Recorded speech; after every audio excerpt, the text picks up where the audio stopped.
Bayu Setiaji dengan NIM 2111029 dari kelompok 5. Kami di sini akan menjelaskan mengenai beberapa pengujian permeabilitas tanah. Yang pertama ada constant head permeability test.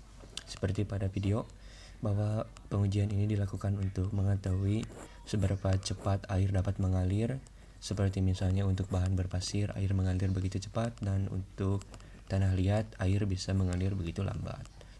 Pada video ini, untuk pengujian ini kita membutuhkan sebuah tabung khusus yang digunakan untuk melakukan pengujian ini, yang pada tabung ini berisikan pasir yang sudah dijenuhkan selama beberapa hari untuk bisa mengalirkan air pada pengujian ini. Kemudian pada tabung tersebut juga kita bisa melihat ada sebuah selang yang terhubung pada manometer, yang dimana jalur masuk air pada tabung tersebut ada 3, yaitu yang pertama ada di atas tabung, yang kedua di tengah, dan yang terakhir ada di bawah tabung, yang masing-masing jalur tersebut tersambung ke manometer. Kemudian untuk jarak ketiga manometer tersebut adalah berkisaran 7,5 cm untuk setiap manometer dengan manometer lainnya. Lalu pada pengujian constant ini juga pada video ini diperlukan sebuah tangki yang diletakkan di atas manometer untuk menjaga kekonstanan air. Karena itu juga pengujian ini dinamakan dengan constant head permeability test. Pada 3 set manometer tersebut juga memiliki ketinggian air yang berbeda-beda. Yang sebelum pengujian dimulai, kita harus mengukur ketinggian air pada masing-masing manometer tersebut. Di dalam video ini tersebut akan dijelaskan seberapa tinggi ketinggian air yang berada di manometer kiri, manometer tengah, dan pada manometer sebelah kanan. Pada manometer sebelah kiri terdapat ketinggian air dengan nomor 1411 mm, yang ada di tengah dengan nomor 1328 mm, dan pada manometer sebelah kanan memiliki nomor ketinggian 1252 mm. Dan ketiga manometer tersebut dengan ketinggiannya masing-masing yang bertindak dalam pengujian ini sebagai pengonstan aliran tanah yang akan masuk ke dalam tabung yang berisikan pasir air tersebut. Di pengujian ini akan dites seberapa banyak air yang dapat ditampung dalam kurun waktu tertentu, yang kemudian nantinya untuk dihitung untuk mencari koefisien permeabilitas yang merupakan tujuan utama dari pengujian ini. Untuk melakukan pengujiannya, kita membutuhkan sebuah wadah seperti pada video yang akan diperlihatkan oleh penguji tersebut. Selain itu, kita juga membutuhkan stopwatch. Di dalam wadah untuk menampung tersebut terdapat ukuran dari satuan mili. Kemudian ini merupakan tes nomor pertama, dan si penguji akan melakukan percobaan dengan mengambil berapa banyak air yang tertampung dan waktu yang dibutuhkan untuk menampung air tersebut. Kita bisa lihat di situ terdapat saluran keluar air dari tabung percobaan yang berisi pasir tersebut, dan stopwatch yang menunjukkan waktu. Kita tunggu sampai penguji selesai seperti pada video, dan hasil dari akhirnya yaitu akan didapatkan berapa banyak air yang tertampung dalam gelas ukur tersebut dalam satuan waktu tertentu.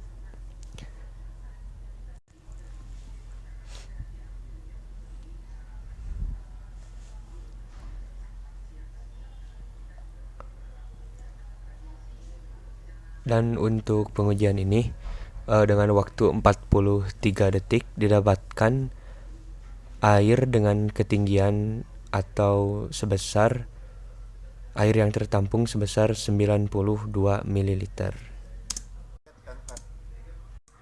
Untuk mendapatkan hasil yang akurat dalam pengujian ini dibutuhkan setidaknya minimal 3 kali pengujian yang kemudian dirata-ratakan.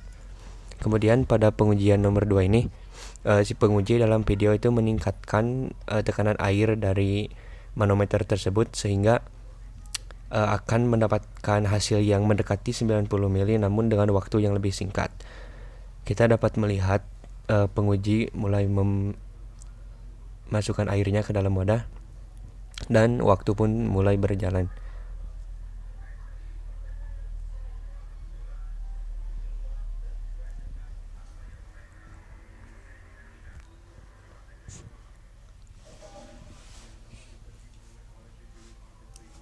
Dan pada pengujian ini akan didapatkan air berdasarkan waktu sebesar 30 detik, yang dimana setelah diukur pada video ini air yang didapat yaitu 90 ml, hampir sama dengan pengujian yang pertama yaitu sebesar 92 ml.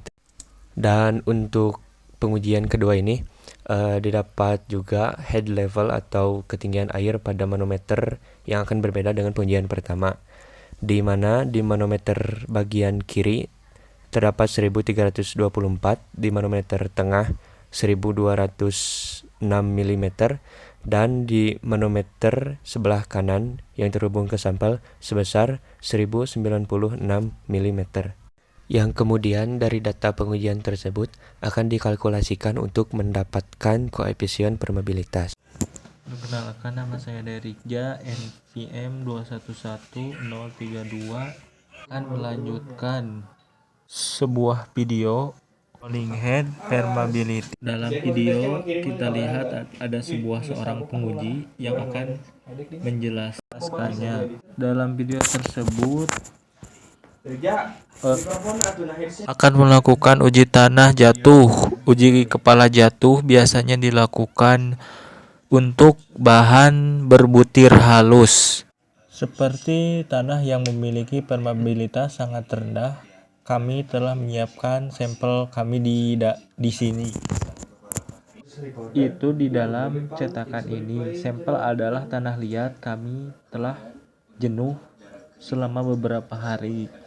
Kemudian Anda akan melihat bahwa air keluar dari tanah dari sampel tersebut, dan kami tahu bahwa ada aliran yang stabil melalui stempel. Anda akan melihat bahwa cetakan ini terhubung ke manometer. Tempat di atas ada 3 jenis manometer yang untuk ini. Tes yang di sebelah kiri memiliki diameter 10 mm, yang di tengah memiliki diameter 6 mm, dan yang di sebelah kanan memiliki diameter 4 mm. Akan melakukan tes ini, kita akan menghubungkan masing-masing manometer untuk memungkinkan air dalam manometer turun dan mengalir melalui sampel. Kita perlu mengukur beberapa banyak air yang akan mengalir melalui sampel selama periode waktu tertentu. Kemudian kita akan memulai dengan ada di sisi kiri yang terbesar yang akan menggunakan timer, dan sekarang akan membuka manometer ini sehingga terhubung ke sampel dalam cetakan. Apa yang akan kita lakukan selanjutnya adalah kita akan menunggu sampai ketinggian air mencapai nilai 60, dan kemudian saya akan menunggu sampai semuanya turun ke 50 dan mengukur waktu. Lihat yang penguji ditunjukkan, yaitu angkanya. Kita bisa mengamatinya dengan seksama. Harus teliti mengamati manometer. Anda juga dapat melihat bahwa air tersebut keluar dari stemper. Ada aliran konstan dan stabil melalui sampel. Kita amati dulu sebentar. Setelah itu Anda dapat melihat bahwa air mengalir sangat lambat karena kita berurusan dengan tanah liat. Dan si penguji menunjukkan ketinggian air masih terus diamati sampai batas waktu tertentu. Baik, di sini saya Danan Alpiansyah dengan NIM 2111023. Di sini saya akan meneruskan tentang penjelasan yang tadi sudah dijelaskan oleh Derikja ya, teman-teman. Nah, di sini air kita lihat tuh. Lihat airnya ya menurun. Kita lihat stopwatchnya, jangan lupa ya teman-teman. Kita sambil melihat-lihat dulu isi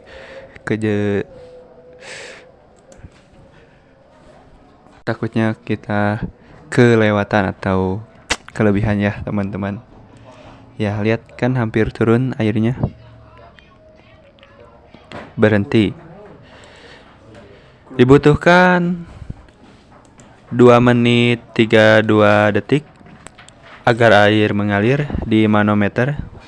Ini dari tingkat 60 cm hingga 50 cm. Sekarang dapat menutupnya dan mengurangi pengujian ini. Tetapi sekarang kita akan menggunakan manometer di tengah dengan diameter 6 mm. Jadi saya akan membukanya secara perlahan dan kemudian memulai waktu.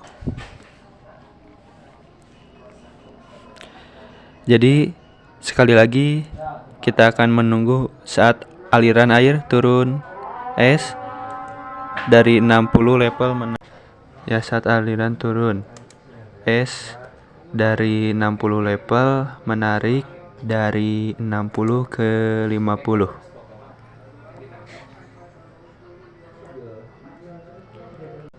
Anda melihat bahwa sekarang air mengalir lebih sedikit cepat karena diameternya lebih.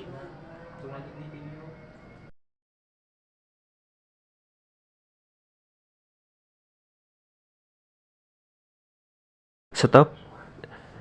Dibutuhkan 55 detik. Ya, kita jangan lupa tulis ya, takut lupa gitu. Kalau pengingat ya gak apa-apa, diingat, ditulis. Kita akan menutup manometer ini ya. Ditutup kembali, jangan lupa. Menyetel ulang timer. Dan sekarang kita akan mengulangi tes ini dan kita menggunakan manometer di sisi kanan.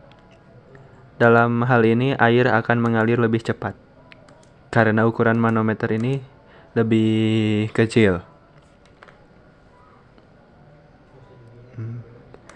Saya akan membukanya dan melihat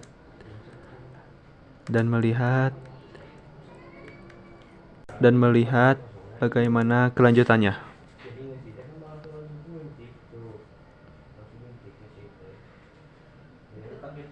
Ya, kita lihat ya.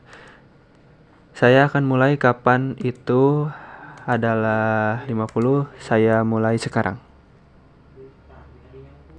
Bisa dilihat ya, agak lebih cepat itu aliran airnya. Kecepatannya yang di sebelah kanan itu.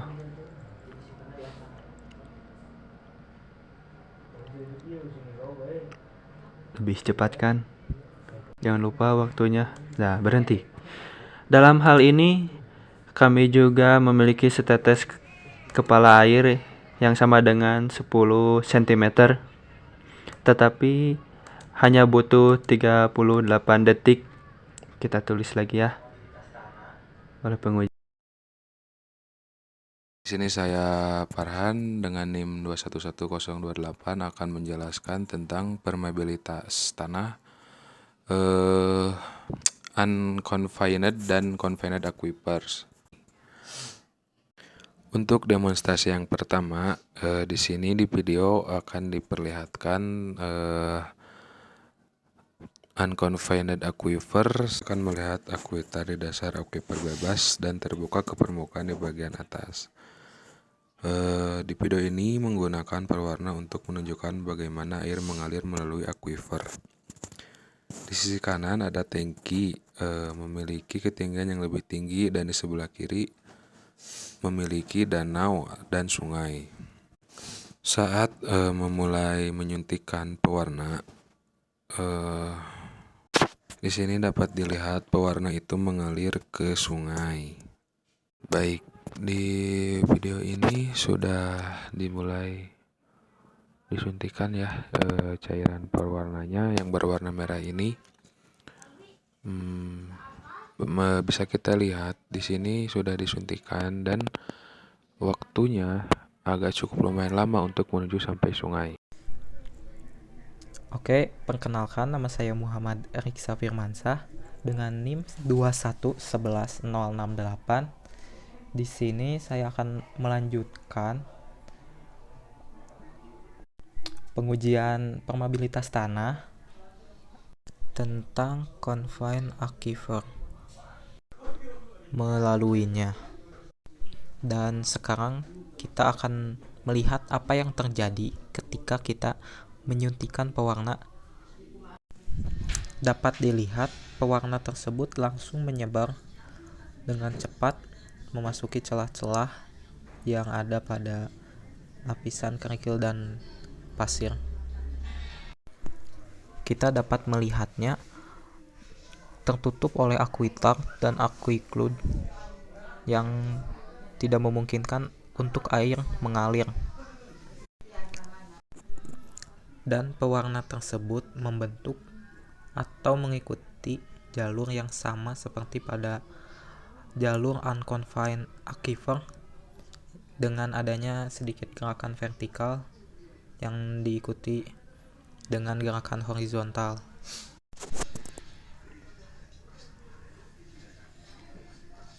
Pewarna tersebut terus mengalir dengan cukup cepat, dan pada saat pewarna tersebut berada pada artesian wells atau pada sumur, pewarna tersebut mengalir ke atas dan keluar ke permukaan tanah. Ini terjadi karena di bawah tekanan ini terjadi karena air akan mengalir ke tekanan yang lebih rendah.